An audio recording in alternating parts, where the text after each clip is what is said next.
कि भारत की न्याय पद्धति का नाश हो जाएगा तो भारतीय समाज टूट जाएगा, ऐसे ही मैकॉले एक बात और कहता था। मैकॉले की लिखी हुई एक चिट्ठी है मेरे पास, उसकी फोटोकॉपी। लंदन में एक लाइब्रेरी है, उसका नाम है इंडिया ऑफिस लाइब्रेरी, वहां से मैंने निकलवाई है। इंडिया ऑफिस लाइब्रेरी में से ऐसे कुछ 50,000 से ज्यादा डॉक्यूमेंट्स मैं निकाल के लाया और वहां के कई लोगों की मदद से हमने वो निकलवाए हैं। तो उनमें एक चिट्ठी है मैकॉले की, वो उसके अपने पिताजी को उसने लिखी है। जब वो यहां ऑफिसर बन के आया है तो मैकॉले क्या लिख रहा है कि भारतीय समाज को अगर बर्बाद करना है तो भारतीय न्याय पद्धति बर्बाद करो। तो वो करने के लिए उसने आईपीसी बना दिया, सीआरपीसी बना दिया, सीपीसी बना दिया और बर्बाद हुई। दूसरी बात वो कहता था कि भारतीय समाज को बर्बाद करना है तो भारतीय शिक्षण पद्धति का नाश करो।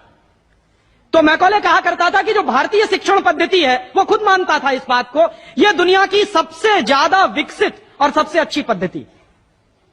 क्या होता था, यहां गुरुकुल चलते थे, गुरुकुलों में विद्यार्थी पढ़ते थे और विद्यार्थी 20 साल तक 25 साल तक ब्रह्मचर्य का पालन करते हुए शिक्षा ग्रहण करते थे, संस्कार मिलते थे और वो संस्कार लेकर समाज में जाते थे। उन्हीं संस्कारों से संस्कृति बनती थी और वही संस्कृति भारतीय संस्कृति कहलाती थी।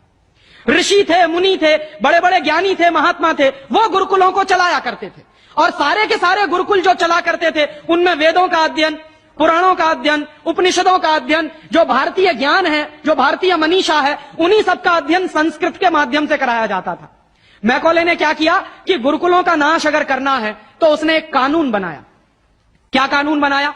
संस्कृत में जितने विद्यालय इस देश में चलते थे हिंदुस्तान में अंग्रेजों के जमाने में, उन सबको उसने इल्लीगल घोषित किया, गैर कानूनी। और उसने प्रतिबंध लगा दिया कि संस्कृत भाषा के माध्यम से कोई भी गुरुकुल चलेगा उसको अंग्रेजी सरकार मान्यता नहीं देगी। तो मान्यता किसको देगी?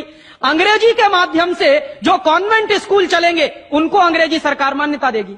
और उसके लिए बाकायदा उसने कानून बनाया। उस कानून का नाम है इंडियन एजुकेशन एक्ट। और यह इंडियन एजुकेशन एक्ट लागू हुआ 1858 में, आज से लगभग 140 साल पहले।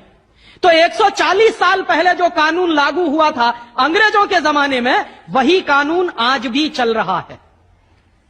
उस कानून के आधार पर मैकॉले ने क्या किया? संस्कृत के माध्यम से चलने वाले गुरुकुलों को बर्बाद कर दिया, कानून बना के उनको बंद करा दिया। जो उनमें अध्यापक होते थे, गुरु होते थे, उनको मार पीट कर अंग्रेजी सरकार जेल में बंद करती थी। जो विद्यार्थी अध्ययन के लिए जाते थे उनको रोक दिया जाता था, उनका अध्ययन ना होने पाए उसके लिए समस्याएं खड़ी की जाती थी। और दूसरी तरफ कॉन्वेंट स्कूल चालू कर दिए और उसमें अंग्रेजी के माध्यम से शिक्षण देना शुरू किया।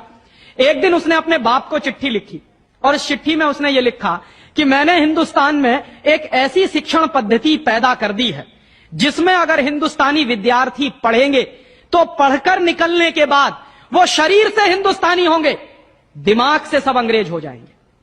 वो देख रहे हैं, अभी देख रहे हैं। तो शरीर से हिंदुस्तानी और दिमाग से अंग्रेज। तो मैकॉले दूसरी बात लिख रहा है उस चिट्ठी में कि जब वो शरीर से हिंदुस्तानी और दिमाग से अंग्रेज हो जाएंगे तो अंग्रेजों के हिसाब से सारे काम करेंगे।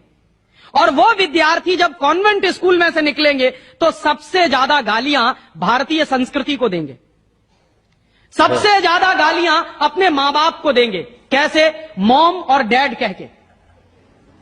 डैड माने होता है मरा हुआ और मम्मी माने होता है शव। इजिप्ट में आप जाइए, मिस्र एक देश है, वहां पे ममीज कहा जाता है किसको? मरे हुए आदमी के शव को। तो हमारी मां हो गई मम्मी और पिताजी हो गए डैड। आया कहां से ये?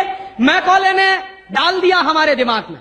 और मैं ये कहता हूं कि मैकॉले तो मर गया, उसका बाप भी मर गया, सब मर गए, भगवान उनकी आत्मा को शांति दे, लेकिन उसकी जो आत्मा है वो हम सब में प्रवेश कर गई है।